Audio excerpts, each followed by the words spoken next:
What I would like to share this morning, it's about the power of restoration. And maybe the things that my subtopic is 4 areas that God can restore you in. Eneo 4 ambazo Mungu anaweza kukurejeshea. Eneo 4 ambazo Mungu huwa anafanya restoration kwa maisha ya mtu. Katika jina la Yesu. Amen. Now the Bible says in the book of Job chapter 42 from verse 10, after Job prayed for his friends, the Lord made him prosperous again and gave him twice as much as he had before. All his brothers and sisters and everyone who had known him before came and ate with him in his house. They comforted and consoled him all over all the trouble the Lord had brought upon him. And each one gave him a piece of silver and a gold ring. And the Lord blessed the latter part of Job's life more than the first. He had 14,000 sheep, 6,000 camels, 1,000 yoke of oxen, and 1,000 donkeys. And he also had 7 sons and 3 daughters. Did you hear that? Now, I want you to see something. This is a man that I think one of the famous men that has gone through a lot in life, ambaye ameandikwa kwa Biblia. Na Biblia inasema ya kwamba there was that at the beginning of the book of John, the Bible talks on how Job one time he found himself in trouble. In a span of less than 8 hours, his life was zero. Ilikuwa imelala kama bahasha.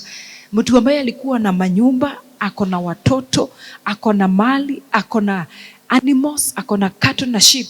Within a span of less than 6 hours, everything he had just gone like that. I don't know whether in this earth there is somebody that has ever gone through the things that Job went through. Praise the Lord. And the Bible says, after all that, after all whatever he went through, that man became just like that. And not only that, his health was also affected. He started getting wounds in his skin. And he was not a man that was looking as if he can survive. You can imagine you are sick. Your friends have deserted you. You find everything you had, as rich as you are, the things have just gone like that. And not only that, even the friends that you thought they will come and tell you sorry, they're just coming to tell you, Job, let me tell you something. It appears as if God is not with you. What wrong did you do to God to deserve this? Have you ever seen people that are coming to sympathize with you? I mean, to show you how horrible your situation is instead of encouraging you, instead of encouraging him. And the Bible says, after some time, the Bible says that there were these 3 friends of Job. Job had 3 friends. And the Bible says they used to come to the house of Job and encourage him and just talk to him and just remind him. Even there are some places, I can't remember which verse is it. But there is a specific verse that the friends of Job were telling him, Job, it seems that you have done wrong to God. That is why things have come like that. But I want you now to see, this is a man that was so sick. This is a man that is full of wounds. This is a man that has a lot. But see what the Bible says, Job 42 verse 10. After Job had prayed for his friends. Praise the Lord. The Bible says, I don't know, you can imagine all those things that you are going through. You are going through a lot. You want God to give you a lot of things. But you can imagine there is a time that Job kept quiet. And what he was doing, he was praying for his friends. Not for his family members. Not for his nation. Not for God to restore back the things he had. But I don't know what he was telling God about his friends. But I think maybe when the time that the friends were coming to talk to him and to tell him sorry, there were things that maybe Job could capture, their problems that their friends were going through. And the Bible says that as down as Job was, the Bible says he sat down and interceded for his friends. And the Bible says he prayed. I don't know what's the name of Job's, I don't know what was the name of Job's friends, but he could mention them by name and could say, Father, I pray for my friend Timothy. Timothy came last week, and as we were talking, I heard that he's saying that his wife is starting to get sick. I pray, oh God, remember my friend Timothy. Don't let his wife die in the mighty name of Jesus. I also pray for his other friend Matthew. Matthew, he's still looking for a job. He's still doing some things that they are not, there are things that he's trying to do and they're not coming by. Lord, I pray, oh God, remember my friend Matthew. Remember him. Give him that thing that I had he want to have in the mighty name. You can imagine when you see, can I tell you something? Anywhere you see somebody have been written in the Bible that he prayed for someone, it was not a prayer of Mungu akubariki, na Mungu akutende mema na ninakuombea. Huyo ni mtu aliomba mpaka mbinguni kajulikana kuna mtu ameombea mtu. Si maombi ya kupitia. Ni maombi unaomba ni kama ni mtoto wako unaombea. Na Biblia inasema ya kwamba after Job prayed for his friends. Siku ya leo nataka nikuulize kitu ya kwanza, do you have a friend? Uliza mwenzako, do you have a friend? Kuna mtu ana friend? Najua kuna wengine hawana. Do you have a friend? Wako na rafiki? Haya, muulize, when was the last time you prayed for your friend? Alimwombea. Wengine wanataka kuulizwa hivyo because they know they have never even, wanajua kama shida ile wanapitia, but you don't have a burden. Unasema hauna mzigo. Lakini Job hakukuwa na mzigo wa marafiki. Yeye watu walikuwa wabebe mzigo wake. And the Bible says that after he did that, see what the Bible says. After the heaven recorded that Job was so busy not asking for other things, he was praying for his friends. The Bible says that the Lord made him prosperous again.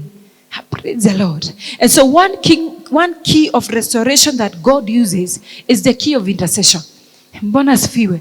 Anytime you want to see God restore you want God to restore to you things, you have to be an intercessor. An intercessor, as I said another time here, an intercessor is somebody that goes beyond looking at your own personal needs. You put yourself in a shoe of someone else that is going through a challenge. Praise the Lord. There was a time I was talking to a great intercessor in this nation, and I was asking her, because anaubanga mpaka analia, mpaka anaongeanga tu kidogo analia. Ni wale watu wanaendaga mazishi ya watu. Anaenda kwa mazishi ya mtu hata hajui. Akifika huko anaanza kulia, anaanza kuuliza, sasa huyo mke ameachwa, atalea watoto na nini? Anashindwa kutembea, atashinda huko akilia. Na ni mtu hata hajui bwana wake alikuwa nani. Akisikia tu mtu amefiwa, anaanza kulia na kumuintasidia, anakosa usingizi usiku. Wewe ushaikuwa kimtu kama huyo? Unalilia mtu, unaombea mtu hata hujui bwana wake alikuwa kama ni mlevi, hujui hata kama huyo mjane ni kufurahi anafurahi bwana wake ameondoka. Lakini huyo mama huwa analia.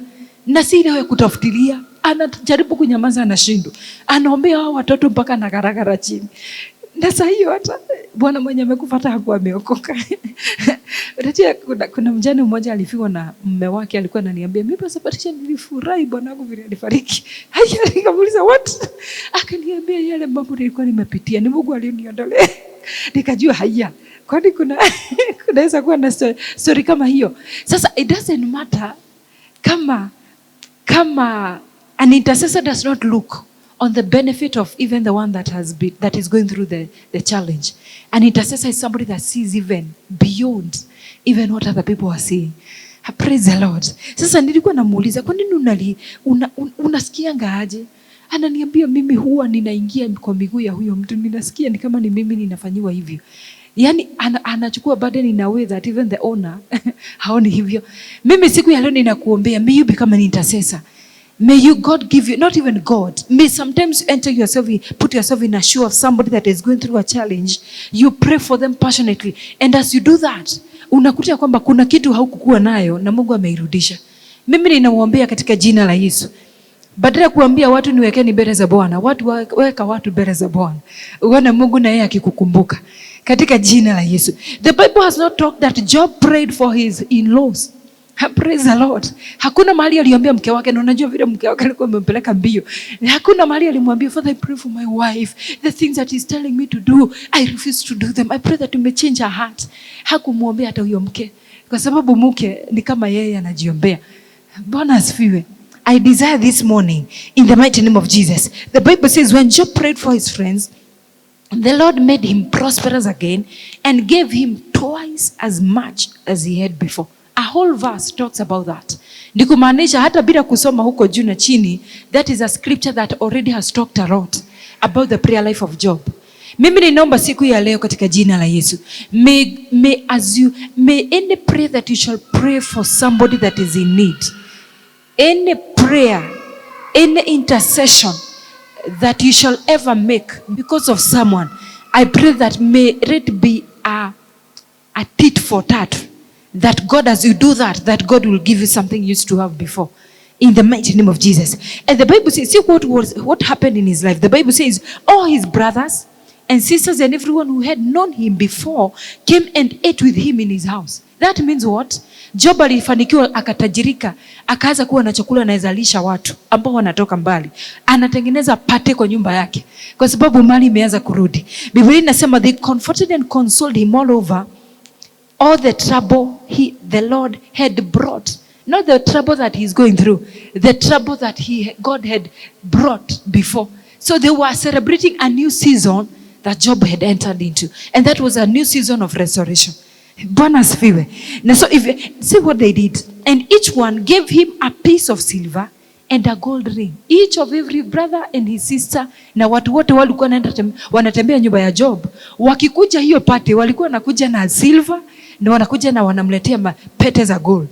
Do you see that? Kwa hivyo Mungu alirejesha even the kindness, even the good friends, even the people that were surrounding him, they were Job was restored their love to. Job was restored them back. Alirejesha wao watu tena na upendo wao ukawa mwingi sana juu ya Job. Have you ever prayed such a prayer? Mimi ninakuombea kwenye maisha yako katika jina la Yesu. Ndugu yako ashai kukupatia zawadi kwa sababu ya baraka umepata. Mimi ninaomba katika jina la Yesu, may people come and celebrate what God will come to do into your life. Watu wanakuja wanasema, we just want to be associated with such a person. We can see the hand of God is upon him. In the mighty name of Jesus. In the mighty name of Jesus. And the Bible says, the Lord blessed the latter part of Job's life more than the first. You can imagine hapo Job ikianza, the Bible says that he was so rich. Biblia inasema ya kwamba alikuwa na is it verse 3? Job chapter 1 from verse 3, I think verse 4 hapo. Ndio inaongea utajiri wa Job. Vile alikuwa na maelfu na maelfu ya vitu. And you can imagine that the Bible says that the Lord, not a man, the Lord blessed the latter part of Job's life more than the first. And he had 14,000 sheep. Wale ambao wanajua ikianza, ilikuwa inasema alikuwa na sheep ngapi? Job chapter 1 from verse 4. Sijui zilikuwa zimefika ngapi. Lakini wakati restoration ilikuja, the sheep turned out to be 14,000 sheep. You can imagine 14,000. 40,000 is sheep. Have you ever seen 1,000 sheep? Hakuna mtu amewahi ona a sheep 1,000 sheep. No, you can imagine 14,000 sheep. Hizo ni sheep zinakaa karibu 5 acres. Zinakaa kwa 5 acres of land. Not only that, the Bible says 6,000 camels, 1,000 yoke of oxen, and 1,000 donkeys. Ushaona such kind of a huge crowd of animals. Mahali walikuwa na weko, mimi sijui walikuwa nakula nini, na sijui wafanyikazi wa hawa wanyama walikuwa wagapi, lakini a poor man who had nothing at some point in life, uwanja wake mahali pengine alikuwa na waweka kabla hiyo kisanga chote kitokee, alikuta ya kwamba the whole compound is full of the animals that at some point they were not there. Now you can imagine all these thousands of animals, they were belonging to just one man. Not only that, I wanted to say something. The Bible says that, and he also had 7 sons and 3 daughters. Watoto, you remember, pale mwanzo pia alikuwa na watoto lakini walikuwa wamekufa. And the Bible says, akaongezewa pia watoto. Bwana asifiwe. Mimi ninaomba siku ya leo, may God restore to you things in your life in Jesus' name. Ni kumaanisha ya kwamba relationship ya Job na mke wake ilienda ikakuwa nzuri. Mungu akasababisha mke wake hakukuwa tasa, akaweza kuconceive na kupata watoto wengi kuliko hata vile walikuwa before. Can you imagine that? I don't know whether you believe in such restorations. Bwana asifiwe. The Bible says that he had also 7 sons and 3 daughters. Kwa hivyo hiyo urithi yote, hayo mambo yote Job alipata, aliweza kuachia watoto wake baraka hiyo. Hakuacha akiwa mzee ambaye mpaka watu wanashindwa hii utajiri wote ataachia nani. He had all that, and the Bible says the first daughter majina yao. Wow. Now nowhere in all the land, verse 15, nowhere in all the land were there found women as beautiful as Job's daughter. and their father granted them an inheritance along with their brothers. Do you hear that? Imagine Biblia ikiongea kwamba hakuna warembo, wasichana warembo walikuwa wamezaliwa kama watoto wa Job. Kwa hivyo Mungu anajuanga vitu nzuri.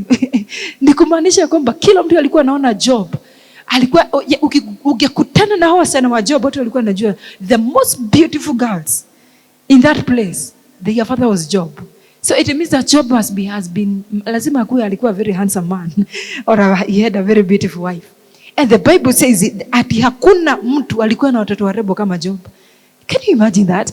Can you see when God restores things, everything turns out with so much glory. Before we had not heard that the children of Job were beautiful, but the moment they were restored, that is when their beauty was seen. And the Bible says after this, Job lived 140 years. Mtu ambaye alikuwa akufe mpaka amejawa na magonjwa kila mahali, alikaa another 140 years. And the Bible says that he saw his children and their children to their fourth generation. Do you see all those things?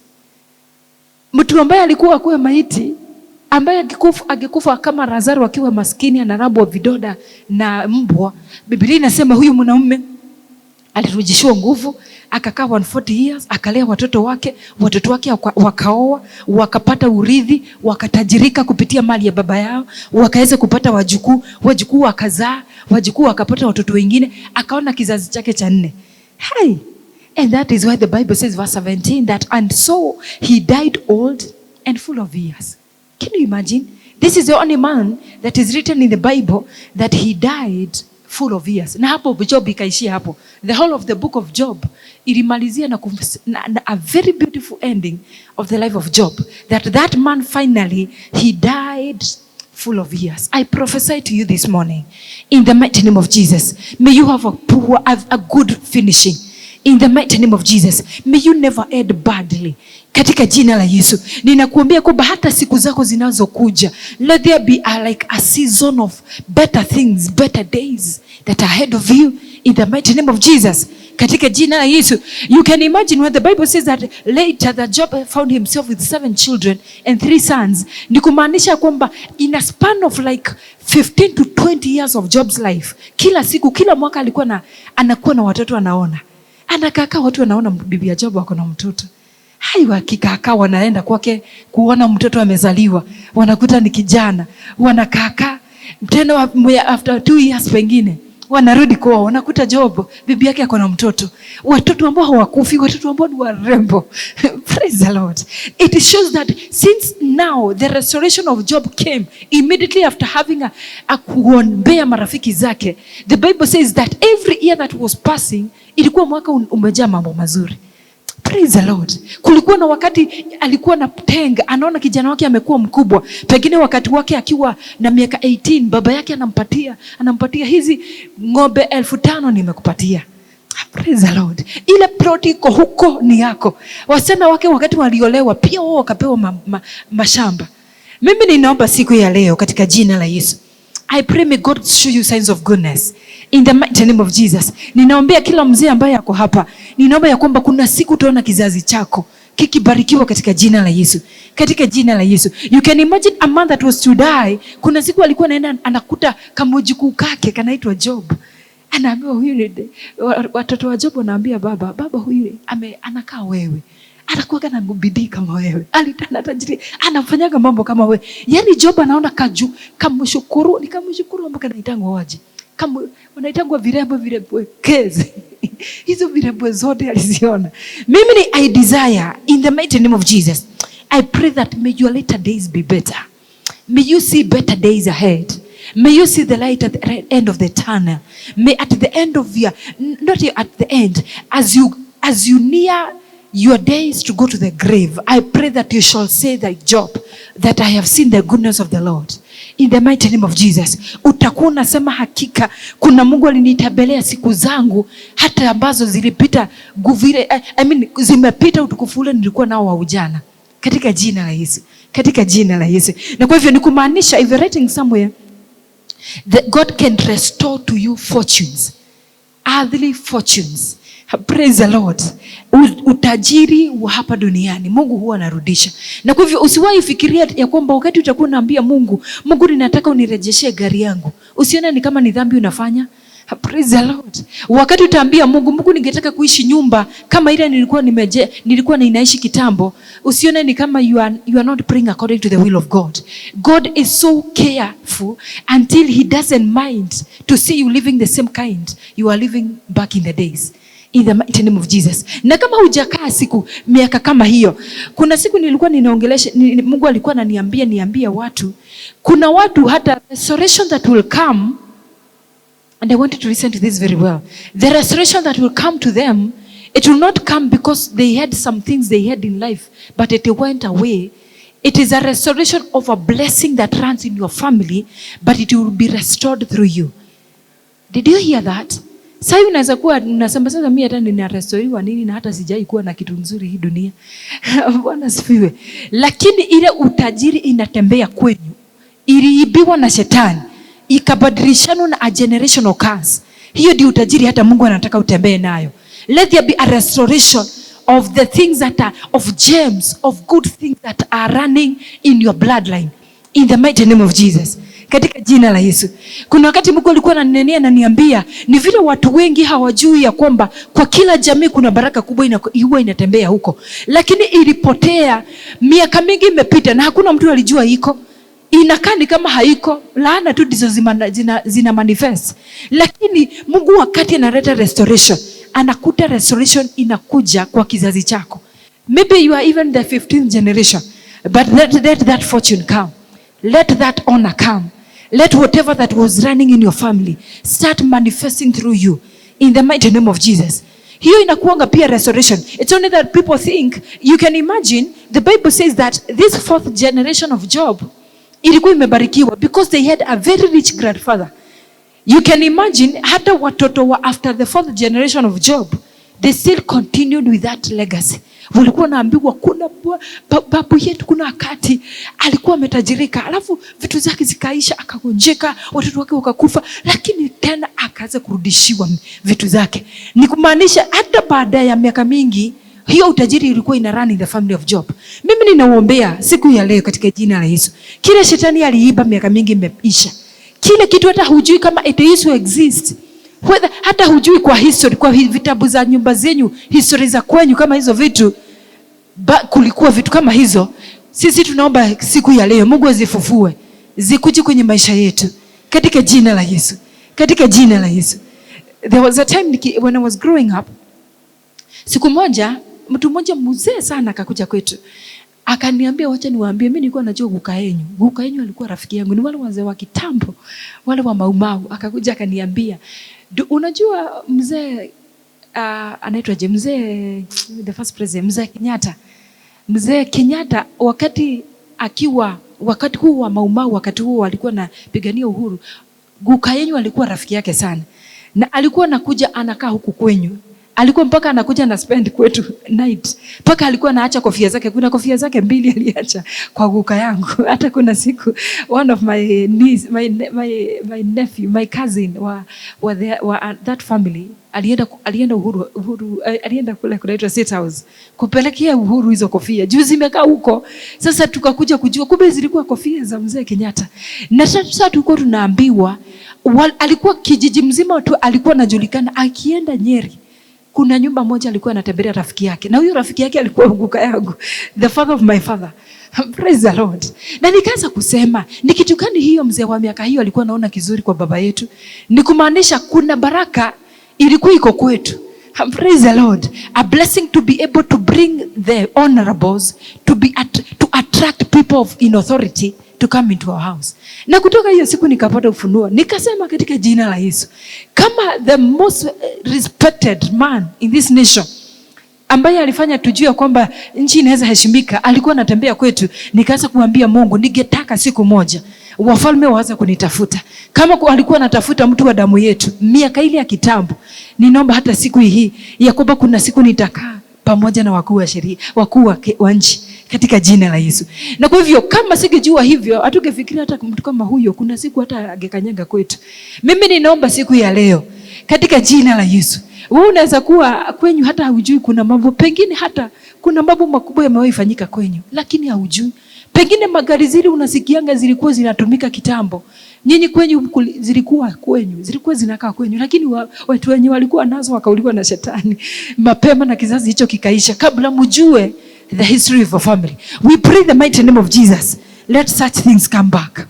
Now in this era, in the mighty name of Jesus. Vile zilikuwa zinaheshimika wakati wa enzi hizo, kile kitu kinaheshimika in the same proportion kianze kuonekana in our life. In the mighty name of Jesus. In the mighty name of Jesus. Na kwa hivyo, God what he does, he can restore the future, the fortunes that used to be there, and they come in double portion. May you walk in a double portion anointing. In the mighty name of Jesus.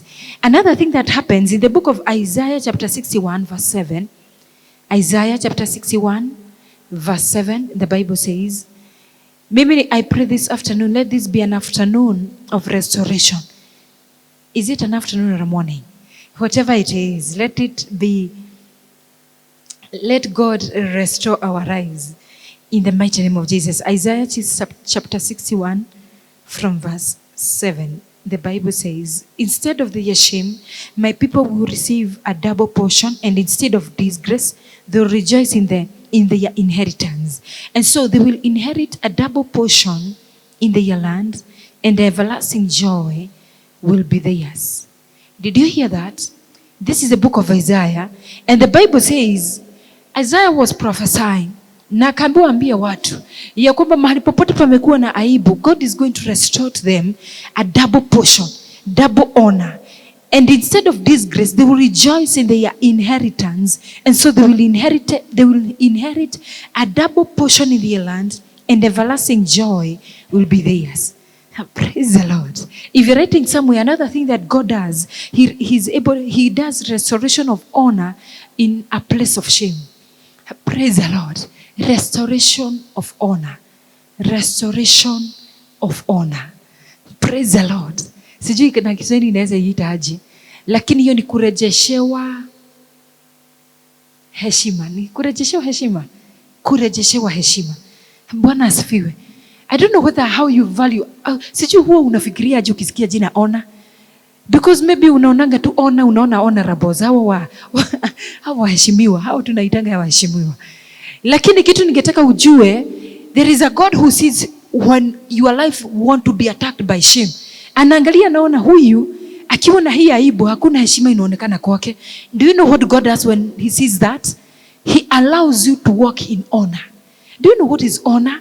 Kuna mambo Mungu huwa anafungua hata bila kuambia watu ni heshimuni. Watu wanakuheshimu.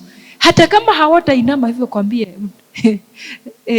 mheshimiwa, hawatakwambia mheshimiwa, lakini wakikuona tu hivi, they cannot ignore you.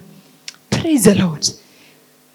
I don't know whether you are liking my word this morning, but what I want to prophesy to you this morning, in the mighty name of Jesus, I pray that there be a restoration of honor in your life.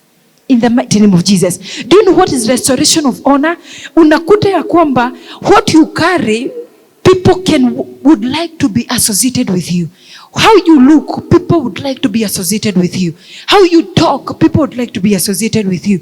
How you present yourself, people would like to be associated with you. The places you are, people would like to be associated with you. The people that are around you, people would like to be near you. Mimi ninawaombea siku ya leo katika jina la Yesu. What has come into your life, it is if you are not receiving any honor because there is some kind of a shame that you carry, I pray this morning in the mighty name of Jesus, let that shame get out of your life, and let the double portion of anointing of honor come upon your life.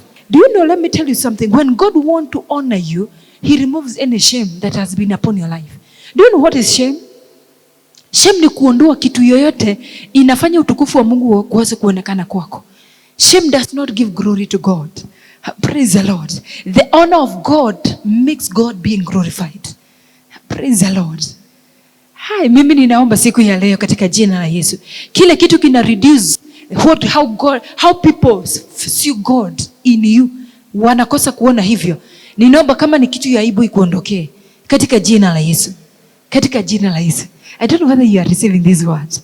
In the mighty name of Jesus. Do you know there is a time that the enemy can bring a bad shame to come to you? Ndio watu wakose kuheshimu Mungu wako. Mimi siku ya leo ninawaondolea anything that the enemy would like to see. And the Bible says this was a prophet of God. Na akaambiwa waambie watu wangu, instead of shame, mahali popote kuna mapengo ya aibu, mimi ninakuja nikirejesha kibali, honor, heshima kubwa katika jina la Yesu. Ni kumaanisha kama mtu ako na 6 areas of shame in their life, God was bringing 12 places of honor in their life. Did you hear that? Ni kumaanisha Mungu ni Mungu huwa anahesabu. Anasema uko na how many kind of shame that are running in your life. Unahesabu, unaona mimi niko na aibu. Aibu moja ni ya kwamba watoto wangu wamekataa kunisikia. Hawanisikii. Hawataki niwaambie kitu, wananitusi. Hiyo inakuwa ya kwanza. Kitu kingine ni shame gani inakuja? Shame nyingine ni ya kwamba mimi nimefilisika, mimi sina kitu, hata mpaka watu wanajua mimi ni masikini. Hiyo ni ya pili. Haya, sema ingine. Ingine ni gani? Ingine ni ya kwamba ndoa yangu imeanguka, mzee ametembea huko nje, amepata watoto huko nje ya ndoa, ameharibu, ama mke wangu hanisikia, afanye chochote. Haya, hiyo ni mambo ya tatu. Kitu yene ni gani? Kuna kiwacho kimenikalia, ni watu wananiona kila wakati nikienda hospitali, hakiondoki. Haya, hiyo ni shame nyingine. Kitu kingine ni gani? Kitu kingine ni ya kwamba ninakaa kanyumba kanakaa kuhurumiwa. Nyumba yangu haina utukufu hata kidogo. Hizo ni 5. Naye Mungu anakuja. Anasema badala ya hizo 5, mimi Mungu ninakupatia 10 ambazo zinaondoa hii 5. I praise the Lord.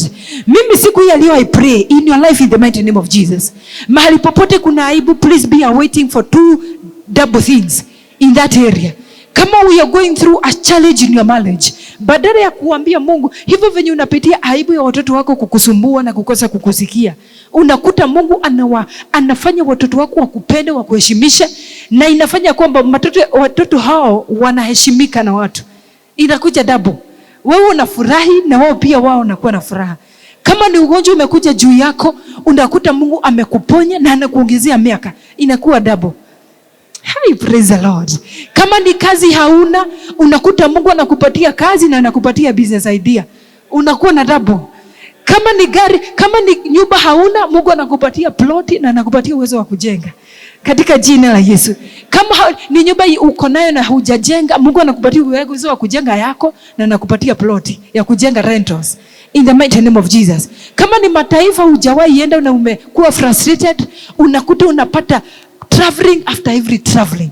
Unarudi tu ku exchange briefcase. Praise the Lord. Unakuja tu, unarudi home kuendea nguo zingine kwa sababu zile umeenda nazo zimechafuka zote. Unaenda ukisafiri nchi nyingine.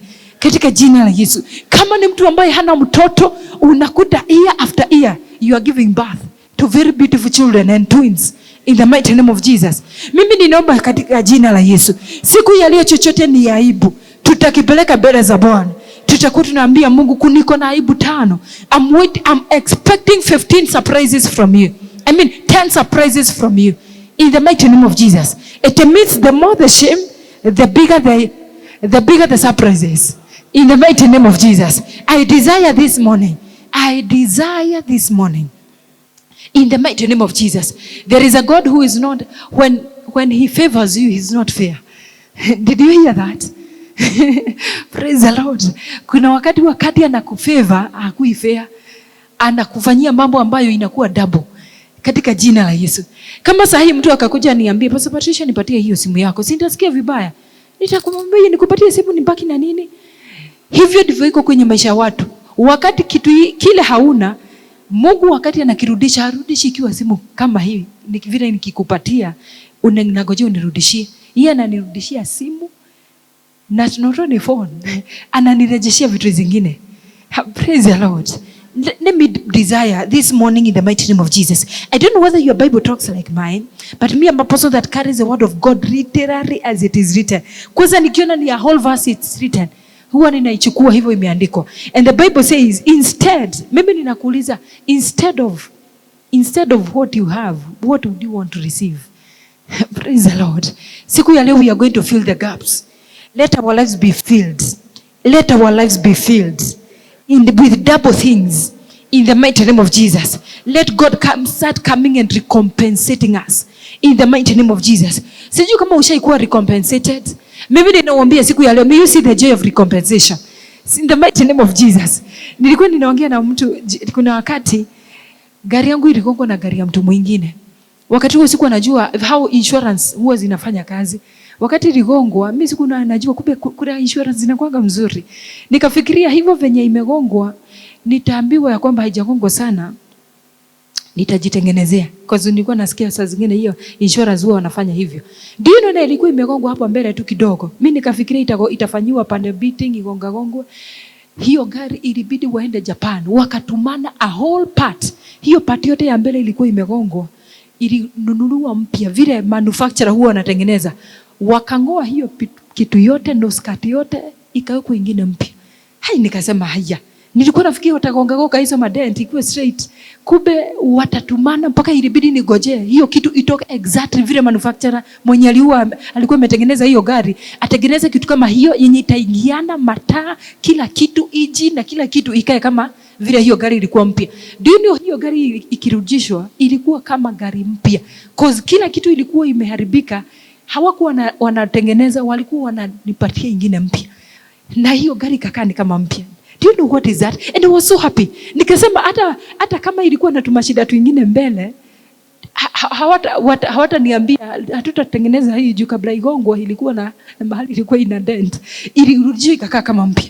Kama watu wa dunia wanafanya vitu kama hizo, mimi ninawaombea, let your manufacturer, the one who created you, whatever you are missing in this life, badala ya ujaribu vile utapanel beat utengeneze kitu ati ndio ikae maridadi, ninaomba siku ya leo, let things come from above, ambazo zitakuja ziingiane mahali hapo tu kuna hiyo aibu, itengenezwe mpaka ifunike hiyo kitu, hadi watu wakiangalia wanasema, you are talking that there was a time you didn't have this and now you have, because of what?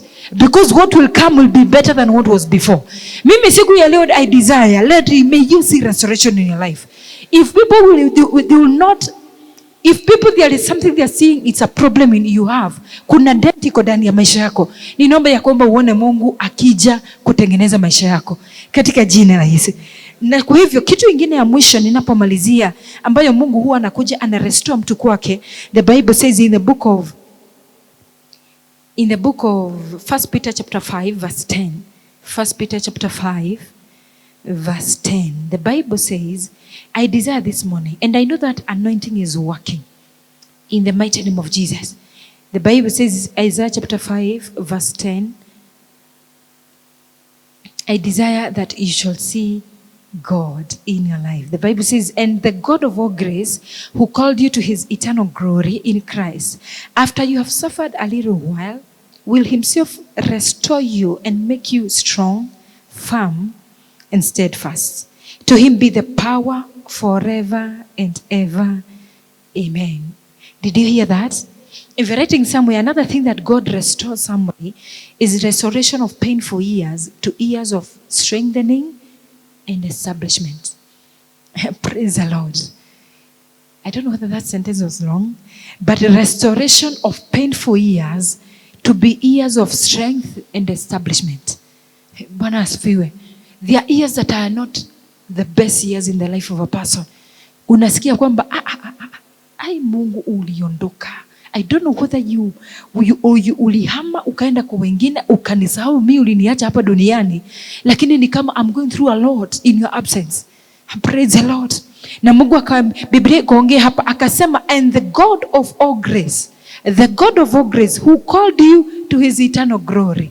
How many have been called into God's eternal glory? All of us. The Bible says, after you have suffered a little while, after you have suffered a little while, will himself restore you and make you strong, firm, and steadfast. Bwana asifiwe. Ni kumaanisha ya kwamba kuna wakati inakuwa ya kwamba you have gone through a lot until you wonder, what is just happening in my life? Unajaribu kuomba. Imagine unaomba unakuta maombi haishiki. Paka unashindwa, is it that you are praying amiss? Is it that you are not doing something right? Unajaribu kutoa dhabihu, unaona kabisa hizi dhabihu ni kama hakuna mahali zinanisaidia. Mpaka unaanza kusema hii doctrine ya sacrifice It's not a good doctrine. Paka unaanza kuipiga. Paka unaanza kushikana na wahubiri wale wanapiga. Watu wale wanapiga kazi ya Mungu. Unajaribu kuombewa. Unasema hii kuwekelewa mkono naona kama haiko kwa Biblia, hiyo haifanyangi. Praise the Lord. Unajaribu kuchukua fasting ya 40 days. Unaona hiyo ni kama ndio hata iliharibu zaidi. Unakuta hata hakuna. Yaani unasikia watu wakisema mimi nimeenda ya fasting ya siku 3, Mungu amenifungulia mlango mkubwa. Yaani unasema siku 3 already ashapewa testimony. Na mimi nimekaa 40 na hakuna kitu. Yaani unasema my goodness. Kwani yangu ilikataliwa from the beginning? Ni Mungu alinireject. Nikuchukiwa, ninachukiwa mbinguni. Yaani ni kama mimi hakuna kitu ninaongea. Yaani mpaka unaanza kuwa na low self esteem on how you appear before God. Mpaka ukiomba Mungu na unashindwa kama ni ulie ama umshukuru. Sijui kama ushaifika kiwango kama hiyo. How many can relate what I'm saying? Unashindwa kama ni uombe na tongues ama uombe na akili yako. Unashindwa kama ni uombe ukitembea ama ulale flat ama ni uende prayer center ama ni uombe na scriptures. Yaani hata hujui which can work. Yaani unajaribu njia zote mpaka unashindwa. Unaona mtu anaomba na nguvu mpaka na ni mshirika na wewe ni pastor unaenda kumwambia niwekelee mkono. Yaani hujui what can work. Unafanya tu trial and error, whichever that you know is workable, whichever that can work. There are times that are like that. Unaangalia mpaka unasema mbingu ni kama ilihama kwangu ikaenda kwa watu. Paka ukienda kanisani unaona Mungu anatembelea watu. Nakwambia nguvu za Mungu zinashuka, unaona watu wanaguzwa, wewe hata hakuna kitu unasikia. Yaani mpaka unashindwa, hata unaingizwa karibu uingizwe hata mahali roho yuko wewe humsikii. Do you know what?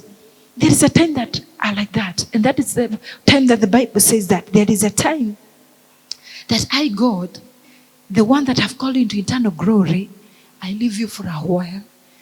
Praise the Lord.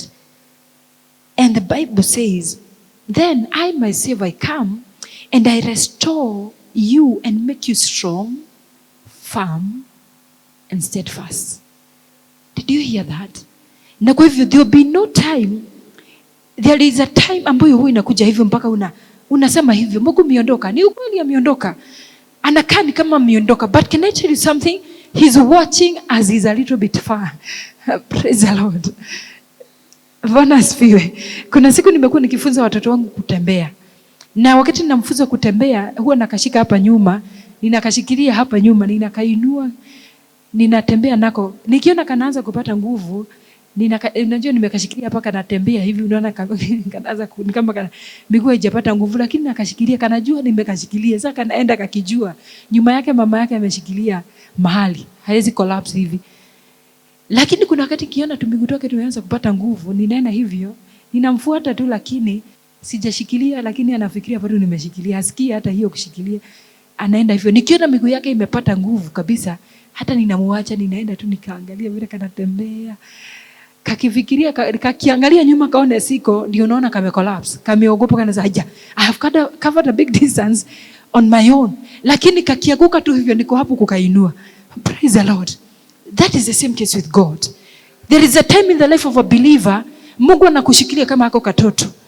Anaangalia, unakuta hata hauna imani kubwa, lakini Mungu anakufungulia tu milango. Unakuta tu there is a motion you are making. Kuna mahali ya Mungu anakupeleka. Na unaanza kusema Mungu ananipeleka mbali. Na mnaenda mbali kabisa. Lakini unafika mahali grip yake inaenda ikiachilia. Aone, wacha sasa nione akiniaminia mambo. Nione imani yake inaweza nivuta mpaka wapi. Unakanyaga steps 2, unafikiria bado mko na Mungu, unakuta maisha bado inaendelea. Lakini nafika wakati sasa anakuachilia, aanza kuona how far the strength you have. I mean, the faith and whatever he has given you, mahali itakufikisha. Lakini he's watching you. Praise the Lord. Sasa ile miguu inaenda hivyo ku collapse. Ukifikiria kwa mbali unakuta amekuinua. Na hapo ndio sasa Biblia inasema I shall make you stand strong, firm, praise the Lord, and steadfast. Bwana asifiwe. Mimi siku ya leo ninauombea katika jina la Yesu. In this journey of life, kama umefika mahali umekuta it's like I'm all alone. I'm making a motion, but it's so little. It's like it's a weak motion because I can't feel the hand of God upon my life. I pray may you feel the helping of God. Uanze kusikia Mungu amekuongeza nguvu mpya katika jina la Yesu. Ameanza kukusaidia mahali ukifikiria ungesaidika katika jina la Yesu. Ukifikiria kwamba maadui zako watakuchekelea wakiona ya kwamba umeanza kulemewa na safari, ujue uwe encourage ukijua ya kwamba mkono wa Mungu uko bado juu yako katika jina la Yesu. Katika jina la Yesu. This morning I want you to see the life of your life. You are a child of God. And you have called into his eternal glory. But God is not careless just to let you walk on this journey on your own. His eyes not being set upon you. Praise the Lord. Kuna macho ya Mungu ambayo Biblia inasema ya kwamba huwa inaangalia ikiwa mbinguni. Inaangalia kwa kila mtu ambaye anamuogopa na moyo wake umekaa vizuri na yeye. Praise the Lord. I desire this morning, there is a God who restores anybody that has gone through a painful past. Anybody that has gone through painful and a rejected life in the past. Unaanza kusikia a lot of his presence in your life. Unasikia, unaona vile mambo inafanyika mpaka unasema, I feel a new season in my life. Praise the Lord. Bwana asifiwe. Mimi siku ya leo sijui kama niwe ninahubiria, lakini kitu nimekuwa nikisikia in the spirit. I'm feeling in the spirit that there are people that even the things that they are going through right now, they are feeling a season that is coming to an end and they are getting ushered into a new season. I don't know whether that is you, but even if you are at your darkest hour, even if this is a season that you feel, this is my weakest of my weakest, I want to unveil a new chapter, a new season in your life. In the mighty name of Jesus. I want to decree in the mighty name of Jesus, may the journey of you seeing a better and a lighter days being ahead of your life. In the mighty name of Jesus.